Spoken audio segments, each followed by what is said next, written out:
Lorsqu'on grandissait, on nous chantait, en tout cas, lève-toi, tu vas manger les poulets, tout ça là. Oui. On nous chantait ça. Et je dirais que ça doit être ça aussi l'attitude des vieux face aux jeunes. Vous voyez, nous sommes là, nous sommes en train de marcher. Certes, il y a des erreurs que nous commettons, mais ils sont là pour nous encourager. Et les fils ou les jeunes est là aussi pour aider, pour aller là où les pères n'est pas encore arrivé. Wow. La Bible est en train de dire ceci, que les fils sont comme des flèches dans les carquois du chasseur. C'est-à-dire, un vieux peut être là, il veut chasser l'antilope, mais il voit qu'il a des flèches dans son carquois. Et il voit l'antilope de loin. Lui, il ne peut pas arriver, mais les flèches peuvent arriver. La flèche peut arriver. Voilà. Wow. Donc, il peut prendre la flèche et il tire. Cette flèche peut prendre l'antilope. Et c'est là aussi réjouit le cœur du père. Voilà. D'entrée de jeu, nous voulons un peu savoir c'est quoi un conflit ou c'est quoi une génération. IHP Média, la chaîne qui vous édifie.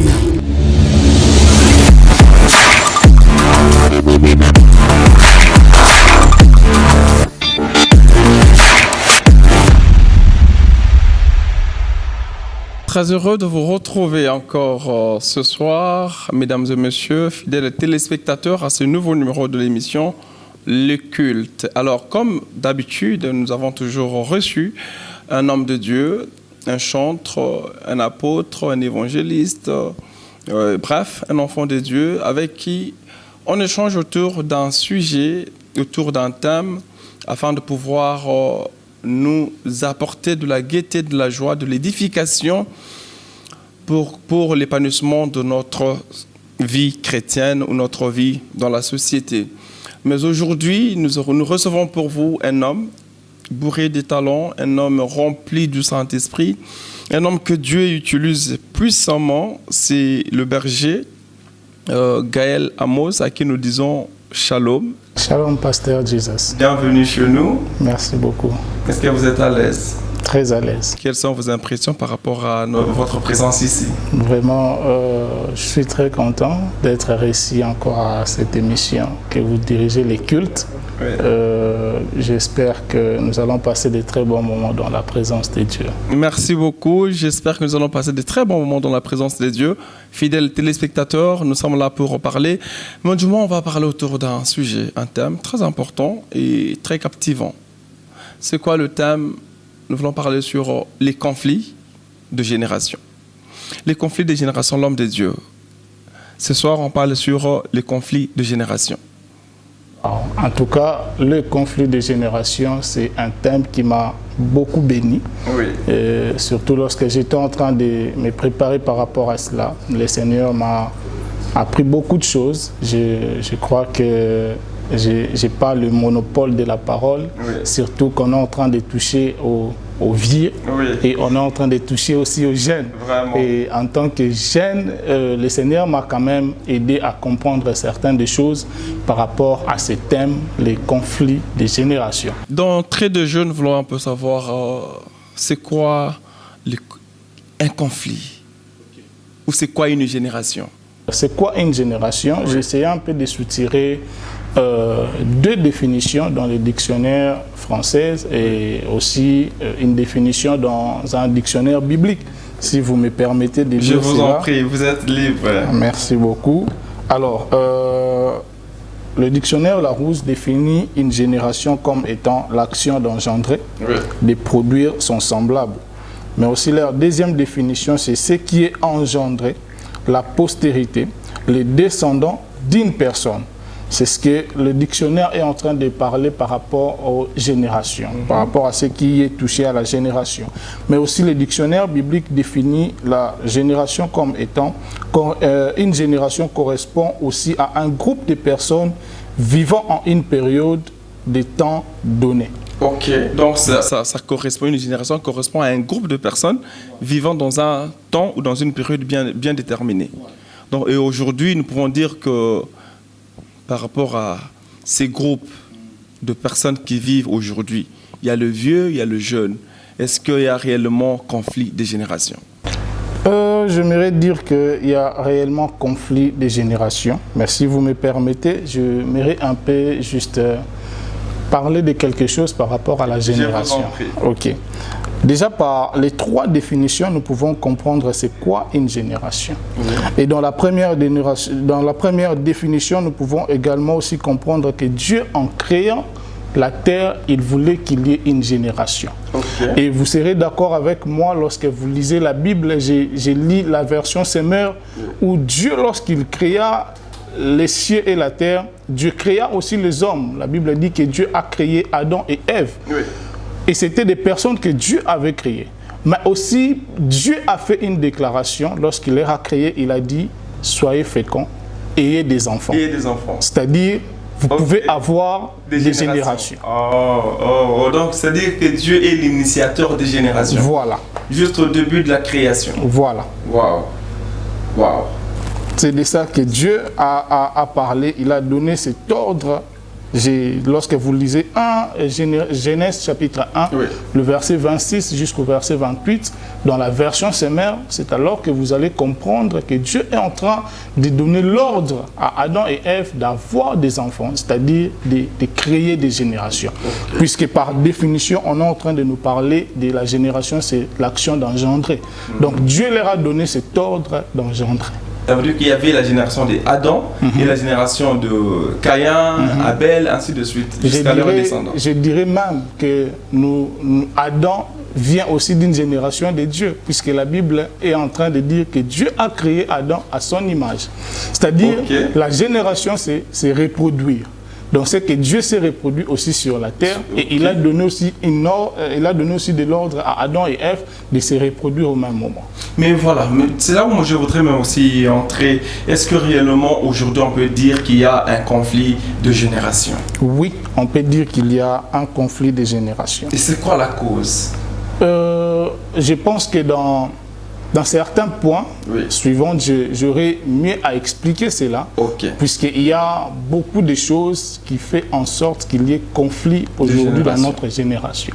L'homme de Dieu, Gaël Amos, nous voulons savoir un peu, est-ce que le conflit de génération a commencé aujourd'hui? Non, le conflit de génération n'a pas commencé aujourd'hui. Ça a commencé quand? Depuis que le monde existe? Il y a toujours cela ou comment? Oui, et je dirais même depuis que Adam a péché, depuis que les hommes ont péché, c'est alors que certains conflits de génération ont commencé. Donc c'est depuis que l'homme a péché, le conflit de génération a commencé. Voilà. Éclaircissez-nous un peu derrière ça. Ok, je vais vous éclaircir dans des points souvent que j'aurai à parler. Donc je crois que c'est par là que je vais vraiment m'asseoir pour bien expliquer ce que je suis en train de dire. D'accord, merci beaucoup, fidèles téléspectateurs. Vous êtes en train de nous suivre. Nous sommes sur Congo Star Télévision. Mais aussi, nous vous rappelons que notre chaîne a une application, Blue OTT, qui a été travaillée en collaboration, en synergie entre le génie de BlueSat et les ingénieurs du réseau Africell. Ils ont créé une application appelée Blue OTT. Cette application vous permettra de pouvoir nous suivre à partir de votre téléphone. Alors, l'homme de Dieu, nous revenons vers vous. Nous voulons d'abord vous dire, vous qui êtes en train de nous suivre, si vous voulez réagir à cette émission ou participer à cette émission, écrivez-nous à ce numéro qui s'affiche au bas de vos écrans. Alors voilà, nous voulons aussi savoir, vous avez dit il y a réellement conflit de génération. C'est quoi la cause de ces conflits? La cause de ces conflits, déjà lorsque nous sommes en train de parler de conflits de génération, on est en train de parler de 2 générations. On parle d'une génération, Ecclésiaste est en train de dire qu'une génération s'en va et une autre vient. Vous voyez, donc c'est-à-dire il y a 2 générations. Et entre ces 2 conflits, nous pouvons parler qu'il y a des vieux et il y a des jeunes.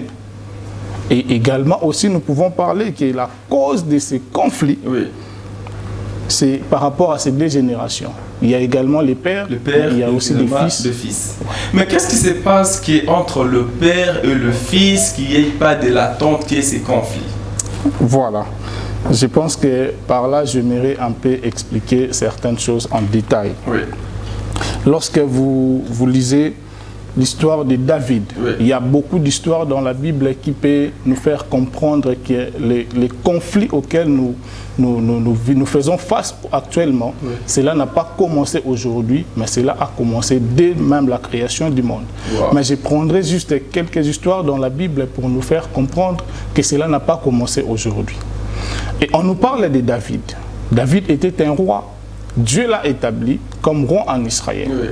Mais il arriva un jour que son fils Absalom s'est levé et il voulait prendre la royauté. Ok. Alors que si nous pouvons prendre cela dans ce contexte de ces deux générations, on dira que David était de génération des vieux et Absalom était de génération des fils, des jeunes, oui, s'il faut le dire. Oui. Et Absalom s'est levé pour prendre la royauté. Alors que la royauté, ce n'était pas encore donné à Absalom, ce n'était pas encore le temps pour lui de devenir roi. Okay. Et j'aimerais dire à une personne, et j'aimerais même dire à ceux qui sont en train de nous suivre. Oui, ils sont là devant vous. Voilà, ils sont en train de vous suivre. C'est que les conflits des générations dépendent, c'est que des générations. Pour oui, qu'une génération d'autres s'en vont et que d'autres puissent remplacer, oui, cela dépend aussi du temps. Ok.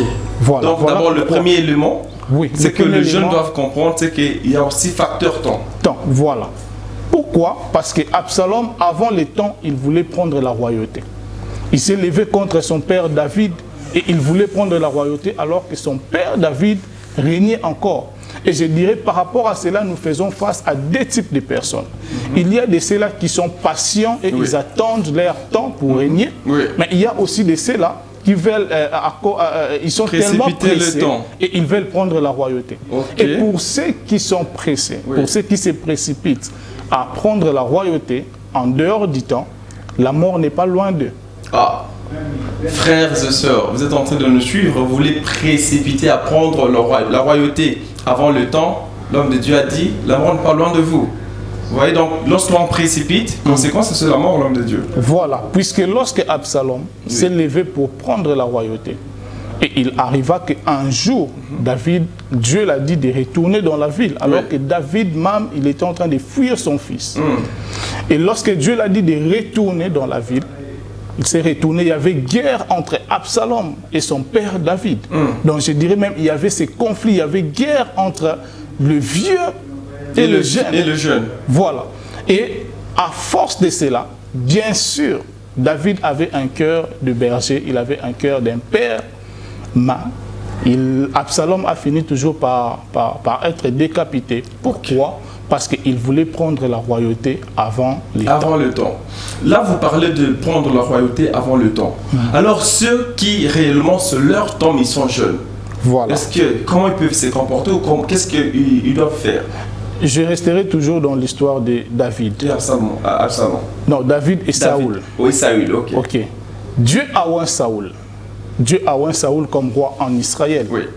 Mais lorsque Saoul a désobéi à l'ordre que Dieu lui avait donné, Dieu a remplacé Saoul par un autre. Oui. Dieu a envoyé le prophète Samuel pour oindre le roi David. David était déjà oint comme roi. Mais cependant, David n'était pas pressé d'aller prendre la royauté. Waouh! David était déjà oint comme roi, mais David n'était pas pressé pour accéder sur le trône. Voilà. Il a fallu quoi? Du temps? Il a fallu du temps. Ou bien c'est Saül qui refusait, ou bien c'est Dieu qui n'avait pas encore permis. C'était quoi la circonstance? Je ne dirais pas que Saül refusait. Le temps n'était pas encore expiré parce que Dieu avait encore certaines des choses à faire avec Saoul, mais Dieu avait encore certaines des choses à apprendre à David concernant la royauté. Vous allez remarquer ceci lorsque vous lisez la Bible. Plusieurs fois, David a eu l'occasion de tuer Saoul, mais il n'a pas voulu mettre sa main sur Saoul parce que l'onction coulait toujours sur la tête de Saoul. Il disait, David était en train de dire, qui peut mettre la main à celui que Dieu a oint? On sous-attend qu'en ces moments-là, l'onction coulait encore sur la tête de David. Voilà pourquoi même vous allez remarquer que Élie, avant de partir, il avait encore ses portions. Mais lorsqu'il est parti, il a laissé ses portions dans la ville d'Élysée. Donc tant qu'Élie avait cette portion-là, Élysée ne pouvait pas peut-être régner. Mais comment savoir que Élie, là, il n'a plus cette portion, ou bien Saül n'a plus cette onction? Comment le savoir? Il y a toujours un temps tous ceux-là que Dieu a appelés, nous avons l'exemple parfait de notre Seigneur Jésus-Christ. Lorsque son temps était accompli, la Bible disait toujours que son heure était déjà arrivée. Donc, c'est-à-dire, lorsque quelqu'un est sur le point de partir déjà, il a quand même certaines ascensions, il veut déjà partir. Voilà pourquoi Paul même est en train de bien expliciter cela en disant qu'il lui restait un peu de temps à vivre. Donc, il comprenait déjà qu'il n'avait plus beaucoup de temps. Donc, celui que Dieu a oint et qu'il est prêt à déposer cela, il sent que Dieu est en train de m'appeler. Je donne cet exemple. Un jour, j'ai eu à assister dans une réunion de prière d'un des patriarches. Il a dit que Dieu l'a dit de déposer ce qu'il a. Et il a convoqué une réunion à laquelle tous ceux-là qui vont participer, il va prier pour eux pour déposer ce que Dieu avait mis en lui. Donc, c'est-à-dire qu'il avait déjà compris que son temps était déjà... Mais est-ce que c'était son jubilé ou bien après cela, il avait continué? Parce qu'aujourd'hui, nous faisons face aussi à ces élites qui sont déjà en train de monter, mais il garde toujours son manteau. Voilà, c'est là aussi un problème. Et je dirais, même la personne qui nous avait invités, actuellement, il est en train de continuer, mais il ne continue plus comme il faisait avant. Ah, ok, c'est devenu comment? Donc, par exemple, je donne cet exemple. S'il était habitué à prêcher 3 heures du temps, il ne prêche plus 3 heures du temps, il commence à prêcher 30 minutes. Non, mais le problème, c'est que c'est la passation du trône, la passation de la royauté, l'homme de Dieu. Voilà, David, lorsque Saül est parti, David a récupéré la royauté. Lorsque Élie est parti, Élisée a récupéré l'onction, la double portion. Mais pourquoi chez nous, on a l'impression que nos Élie et nos Saül ne partent pas? Ils sont toujours là pour garder... Hein? Je donnerai cet exemple dans la Bible du vieux prophète et d'un jeune homme que Dieu avait envoyé. Dieu a envoyé le jeune homme pour annoncer des choses qui devaient arriver. Alors que dans cette ville, il y avait un vieux prophète. La Bible précise bien qu'il était un vieux prophète. Et ce jeune homme a accompli sa mission. Lorsqu'il a accompli sa mission, et le vieux prophète aussi, lorsqu'il a appris ce que le jeune homme avait fait, il a fait appel à ce jeune homme.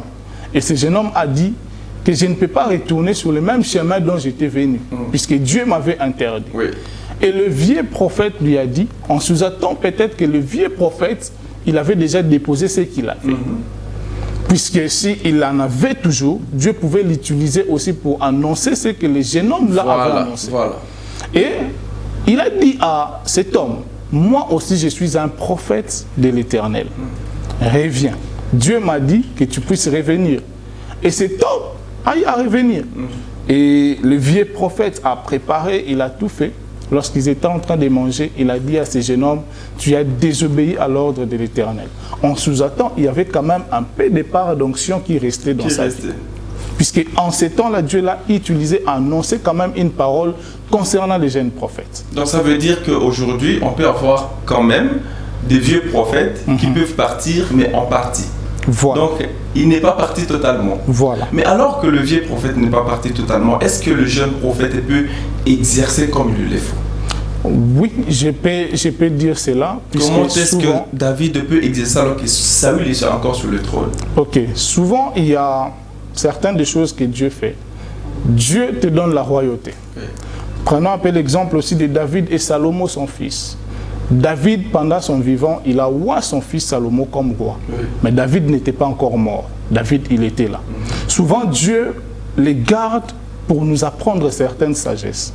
Certaines des choses à laquelle nous devons hériter dans la royauté. Voilà pourquoi souvent Dieu permet que les vieux puissent rester encore un moment afin de voir la manière à laquelle nous sommes en train de marcher, nous sommes en train de prendre les bâtons de commandement. Voilà, vous êtes en train de nous suivre, c'est très profond avec les conflits de génération. Nous avons reçu pour vous l'homme de Dieu, le berger Gaël Amos, qui est aussi l'initiateur ou le cordon du ministère apostolique Fight. Voilà. Et si vous voulez réagir à cette émission, n'hésitez pas, écrivez-nous ou appelez-nous à ces numéros qui sont en train de passer au bas de vos écrans. Mesdames et messieurs, fidèles téléspectateurs, nous sommes en train de continuer avec l'homme de Dieu. L'homme de Dieu. Où est-ce que nous enregistrons plus d'erreurs dans ces conflits de génération? Est-ce que c'est au niveau des pères ou au niveau des fils? Ok, je dirais les deux. En fait, c'est dans les deux camps. Oui. Mais je ne donne pas trop tort aux vieux. Je donne un peu tort aux jeunes. Okay. Je vais m'expliquer. Comment est-ce qu'il y a plus de tort aux jeunes? Après un roi, je pense Jéroboam ou Roboam, un roi qui est arrivé en Israël. Et à un moment, il a donné la royauté à son fils. En fait, il était mort le roi et on a remplacé son fils qui était jeune pour qu'il devienne roi. Et lorsque ce jeune homme est devenu roi, il voulait tirer certains conseils comment savoir gérer la royauté. Oui. Alors qu'il y avait des vieux qui ont eu à travailler avec son père.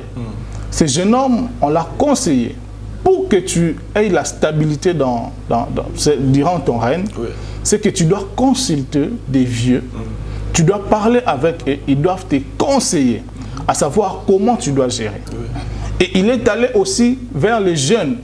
On dit qu'il avait grandi avec eux, les gens de la même génération que lui. Et il les a consultés. On l'a aussi conseillé. Mais seulement les conseils des jeunes n'étaient pas efficaces par rapport aux conseils des vieux. Puisque les vieux, ils ont eu à passer beaucoup de temps dans la royauté. Ils ont vu comment les pères aillent à conduire le royaume pendant qu'il était vivant. Et ce jeune homme aussi voulait conduire, voulait diriger à sa manière. Et il est allé prendre les conseils des jeunes, de sa génération. Qu'est-ce que je veux dire par là? Aujourd'hui, dans notre génération, il y a certains des jeunes. Ils bâtissent des églises, c'est bien. Ils ont des ministères, c'est bien.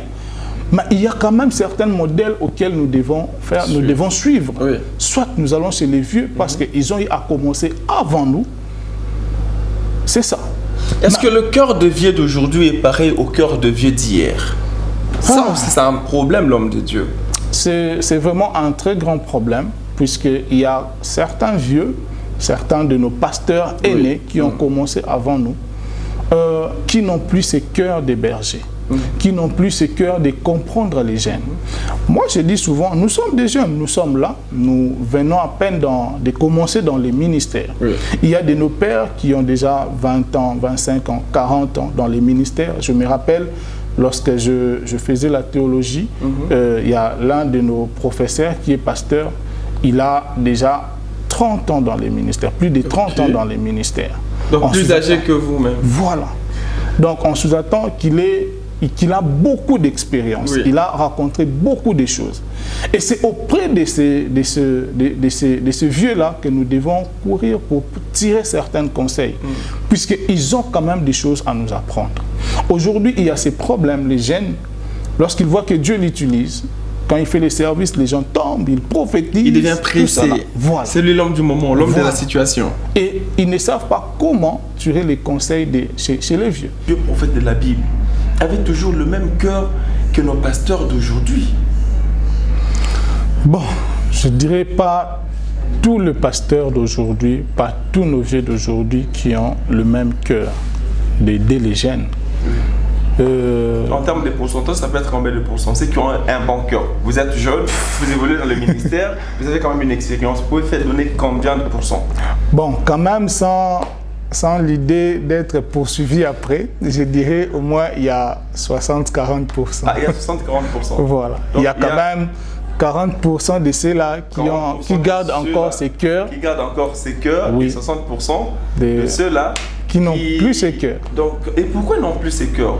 Ils servent pour leurs intérêts ou bien l'Église est là pour eux seulement? Qu'est-ce qu'ils se disent? Pourquoi? Il y a un de nos patriarches qui vient il a fait quelque chose qui m'a beaucoup marqué et je crois que ça a touché aussi les cœurs de plusieurs pasteurs. Je crois que nous les connaissons. Il s'appelle comment? L'apôtre Roland Dallot. L'apôtre Roland Dallot. Et voilà. Il avait une église où il y a beaucoup de membres qu'il était en train de diriger. Une minute. L'apôtre Roland, nous vous saluons.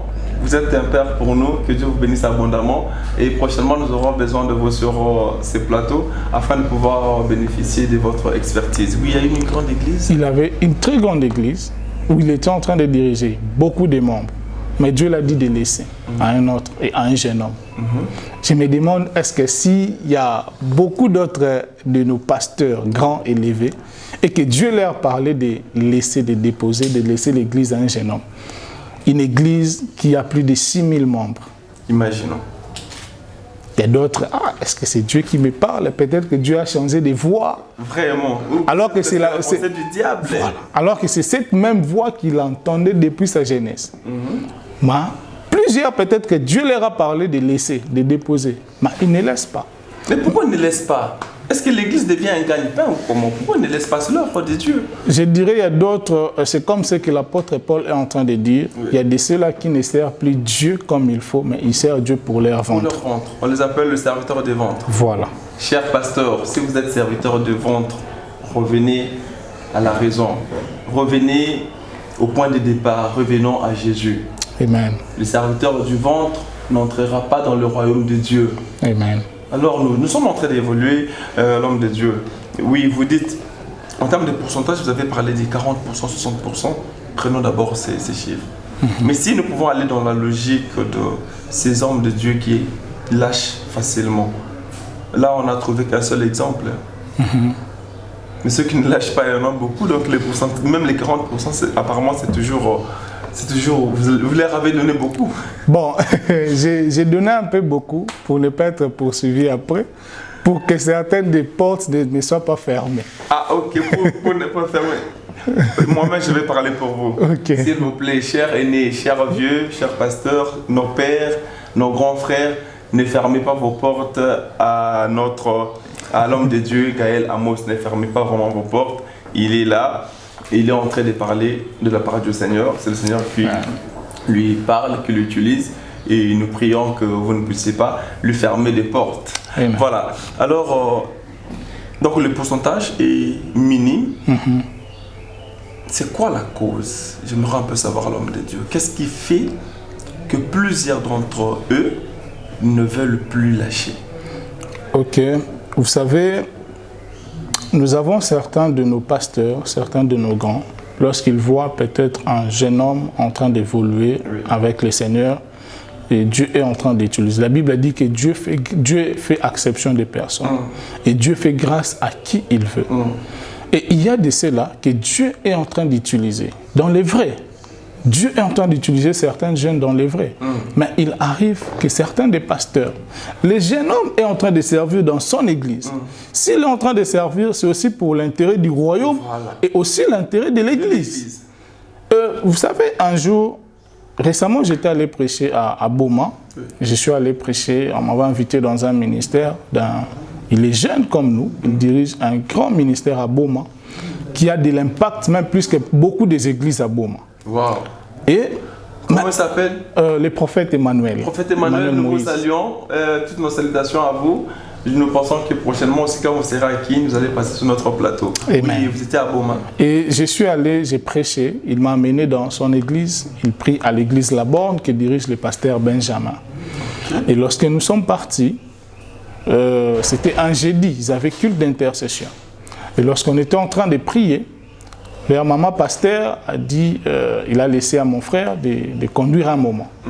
Et après, la maman pasteur vient chez moi, de Dieu, tu peux conduire. Alors qu'elle ne me connaissait pas. J'ai dit, ok. J'ai fait quelques services selon que le Seigneur m'avait conduit. Et la maman, touchée, elle est allée parler à son mari, le pasteur.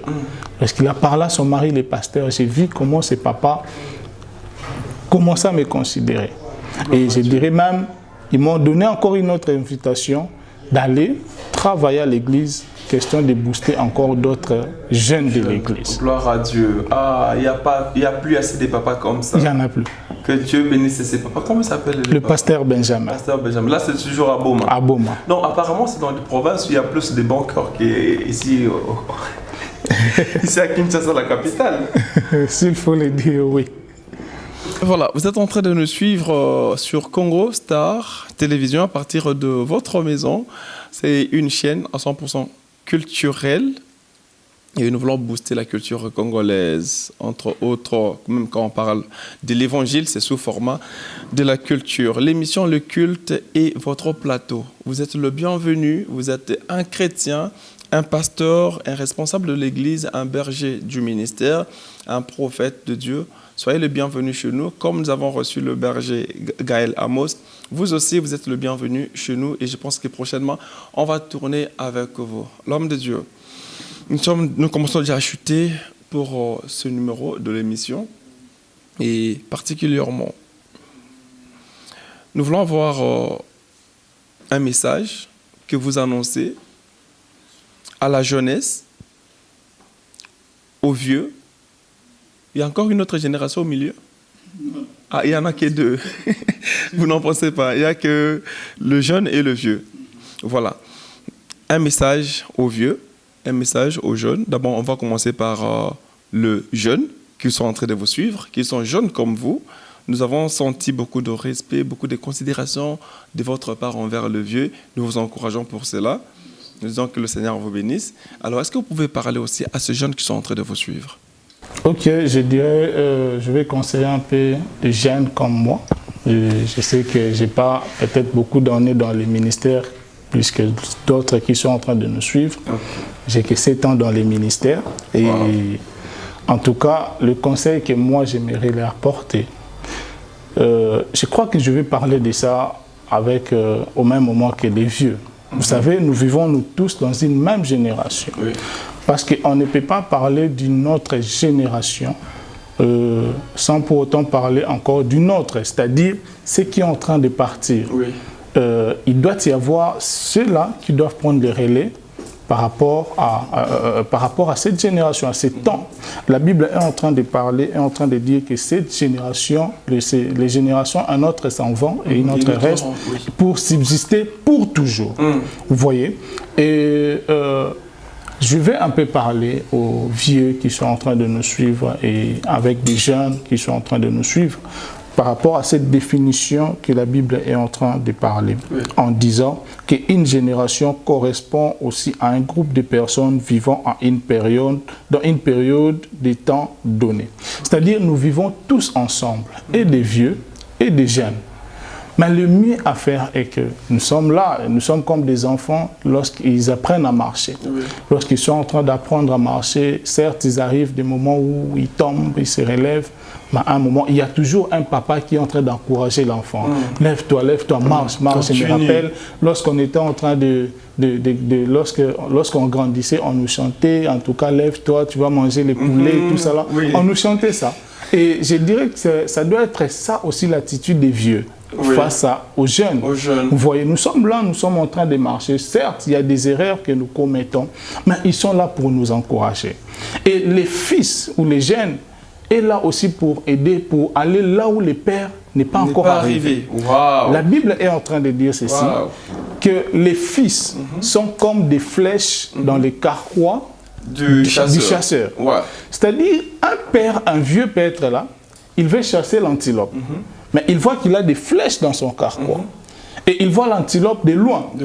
Lui, il ne peut pas arriver. Mais les flèches peuvent arriver. La flèche peut arriver. Voilà. Wow. Donc, il peut prendre la flèche et il tire. Cette flèche peut prendre l'antilope. Et cela aussi réjouit le cœur du Père. Voilà. Cela réjouit aussi le cœur du Père. Paul est en train de dire que j'amène l'évangile là où Christ n'est pas arrivé. Donc, c'est-à-dire là où le maître n'est pas arrivé, un serviteur ou un fils peut arriver. Vous voyez? Donc, c'est juste question que les jeunes doivent nous encourager. Ils doivent nous parler. Le Père. Ou les pères, voilà. Ils doivent nous encourager, ils doivent nous parler. Et s'il y a même là où il faut redresser, il faut redresser.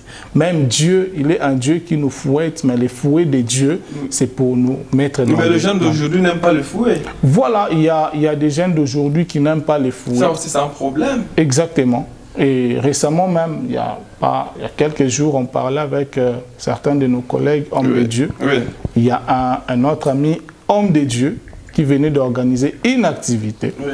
Bon, ça n'a pas tenu, s'il faut le dire. Ça n'a pas marché. Ok. Mais c'est quelqu'un qui n'aime pas les conseils. Entre nous, déjà, les jeunes, ils n'aiment pas. Et même quand les vieux lui conseillent, ils n'aiment pas les conseils. Maintenant, là, on se demande, on doit lui parler ou on doit laisser. Non, mais il faut toujours le parler, je pense qu'il faut toujours le parler. En tout cas, la bonne décision qu'on a prise de lui parler. Pour que prochainement, qu'il essaye un peu d'arranger. Sinon, il restera toujours dans les mêmes erreurs. Mais on a des jeunes aujourd'hui, souvent, mon père spirituel dit qu'ils sont comme des moutons. Ils sont têtus, ils n'aiment pas, ils n'écoutent pas, ils n'entendent pas. Et on n'a pas des jeunes comme des brebis. Vous savez, une brebis est là qui poursuivre ce que le maître est en train de... Là où le maître est en train de lui conduire. Voilà. Est-ce qu'il y a possibilité que ce jeune chrétien, ce jeune serviteur de la génération montante, quitte la dimension de mouton et devenir de brebis? Est-ce qu'il y a possibilité en Christ? Il y a possibilité. Alors, vous pouvez faire cet appel à ceux qui sont en train de vous suivre, ces jeunes qui sont des moutons. J'ai que cette seule remède à nous dire, à nous donner. Oui. Et je pense que c'est aussi à moi, c'est l'humilité. Wow.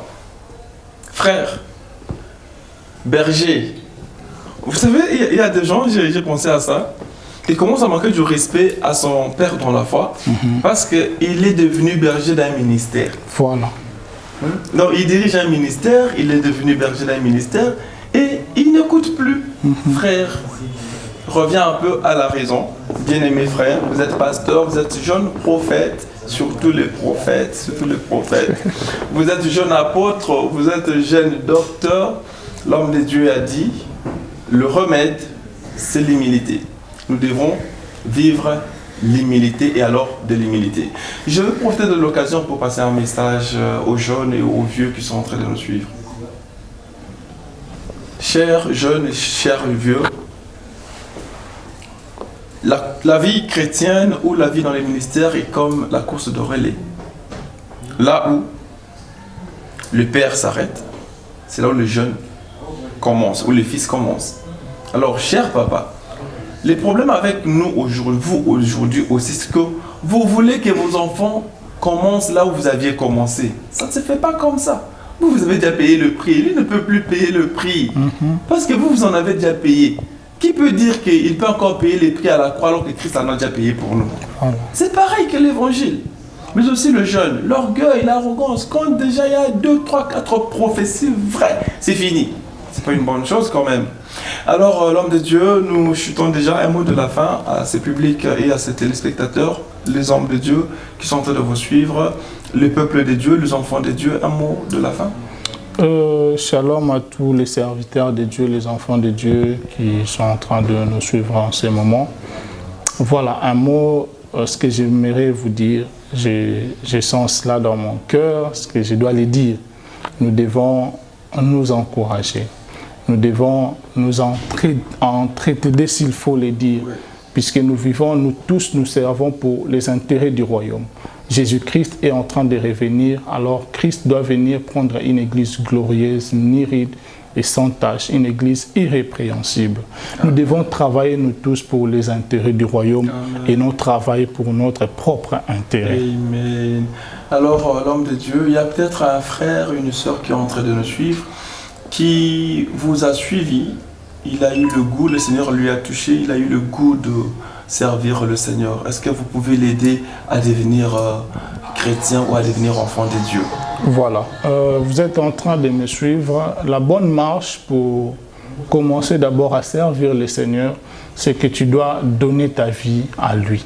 Amen. Tu ne peux jamais servir le Seigneur si tu ne le connais pas, si tu n'as jamais eu à cultiver cette vie d'intimité avec lui. Amen. Alors, j'aimerais que tu puisses donner ta vie au Seigneur Jésus. Je vais prier pour toi, une prière peut-être de 30 secondes, mais qui va changer ta vie. Amen. Mais cela, c'est une question de décision que tu dois prendre. Yes. Nous sommes jeunes, nous sommes en train de servir le Seigneur. Un jour, on avait aussi d'autres visions. Comme moi, j'avais une vision de devenir un grand footballeur. Wow. Et il y a même récemment, ma mère me faisait rire lorsque la France a pris la Coupe du Monde. « Gaël, pourquoi tu n'as pas continué ?» Wow. J'ai dit, bon, en tout cas, Dieu a volé mes rêves. J'avais ces rêves-là, mais Dieu m'a donné ce qui est mieux pour moi. Amen. Et c'est aussi possible que Dieu les fasse aussi avec toi qui es en train de me suivre. Et Il te suffit juste de prendre une décision. Lorsque tu prends une décision, tu invites le Seigneur Jésus-Christ dans ta vie. C'est alors que Jésus-Christ changera ta vie totalement. Amen. Merci beaucoup. Et votre numéro de contact pour ceux qui voudront bien vous contacter? Ok, c'est le + 243 99 17 62 177. Si Je vous pouvez réponds répondre. au soit 099 17 62 177.